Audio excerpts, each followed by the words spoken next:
in front of you. The new tech model is so powerful, there's part of me that was like, where do I even start with this? And I think that our students that are here as guests are really going to be able to make it kind of come alive for you.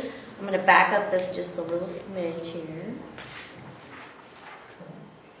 The iPad that I'm a work in progress when it comes to this, but I put it up in front of my staff all the time.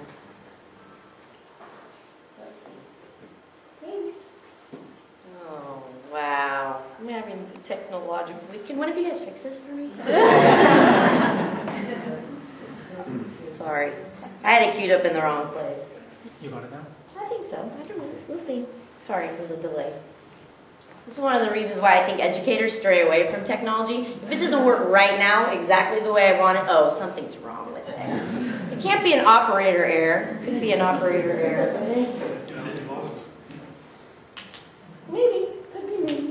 All right, well, I'll just get started and we'll go from here. The new tech model is very powerful. I wanted to go over 3 key elements from an educator standpoint. I'm currently an administrator. It's my 21st year with LMUSD. I'm very, very proud of that. Started out as a teacher before I became an administrator. Here we go. Are those cute kids or what? So, they're cute. They're good.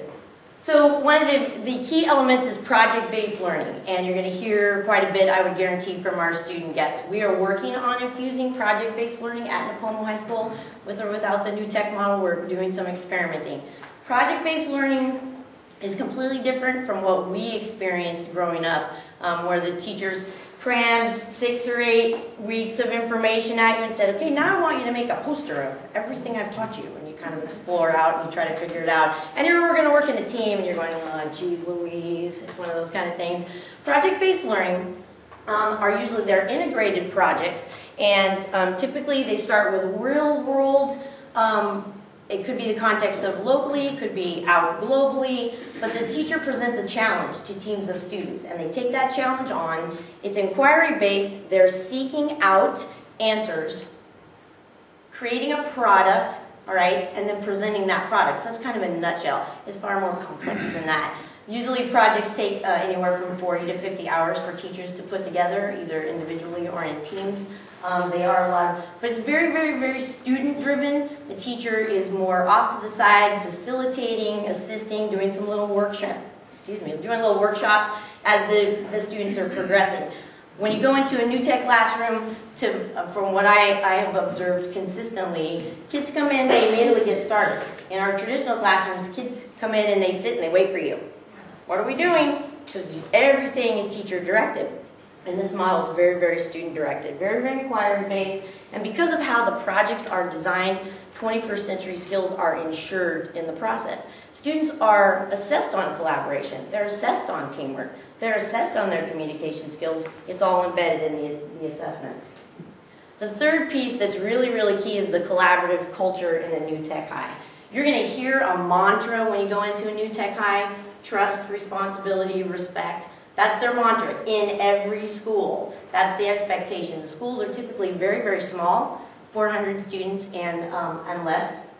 There's a tremendous amount of interdependence between the students. One team will actually help other teams. They're interdependent, and it creates this ownership for everything they create because they're driving the process. They're making choices. They get excited about it. So the project is structured, but in the process, there's a lot of student choice. And they're very, very, very accountable to each other through that whole process, and that sense of responsibility and pride and their own accountability is fostered. Technology. So in a classroom or at a school, who has their hands on technology most of the time? Yes, Tony. Who has, well, at your school you do. But in my school, who has their hands on the technology at the school? Teachers, the office staff, me, you know, that kind of thing. And in the new tech model, kids have their hands on technology. And they are playing and creating, those are their toys. That's their avenue toward all of their learning. So there's an expectation of one-on-one computing, and that can look like a variety of things. It doesn't have to be desktops, it could be laptops, that's at your discretion. they're searching the web, it's web enabled, they need to have access so that they can find the information they need and create the products that they need to create. And it's multimedia, so they're creating all kinds of different products through that presentation process. So those 3 key elements, huge and powerful. Not to simplify it because it's a very, very complex system and it's very, very unique. So once again, those 3 elements. You can find more information at newtechnetwork.org. And if you wanted to look a little bit farther into project-based learning, the Buck Institute for Education, so it's BIE.org, has some great information too, just if you wanted to kind of see that process out a little bit. So without any further ado, I'm shifting over to Mr. Tom Butler, principal at Paulding Middle School.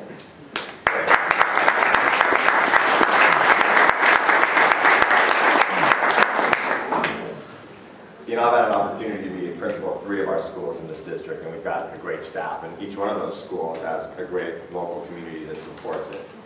We're doing very, very well in the UC model. We want to be great. We want to be exceptional, right? We want to have that Vision 2020 and be that model school district.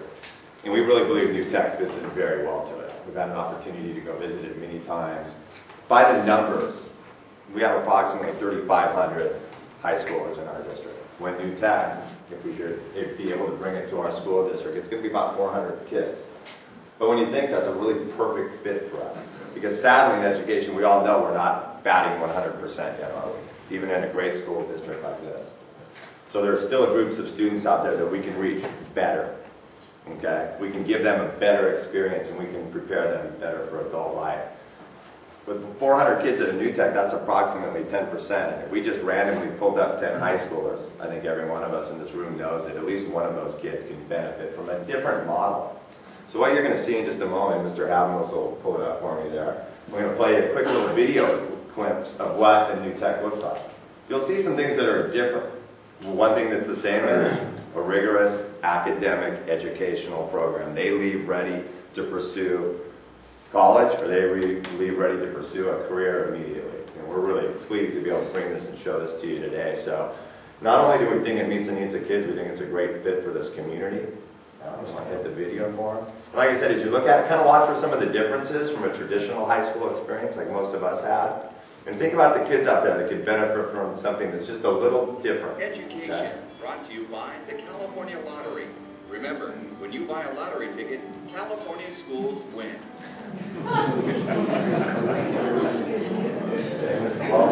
We're going inside a Bay Area high school that uses technology as a teaching tool to help students make the grade. It's different than any other school in our district. It's not private, but it kind of feels like it. It feels like we pay a lot of money to be here, but we really just have all this awesome technology to work with every day. Valerie Mattis is a senior at Napa's New Technology High School and is learning 21st century skills thanks to the community coming together. We get no additional funding over the regular high schools. We get the same amount per student as any other high school in the district.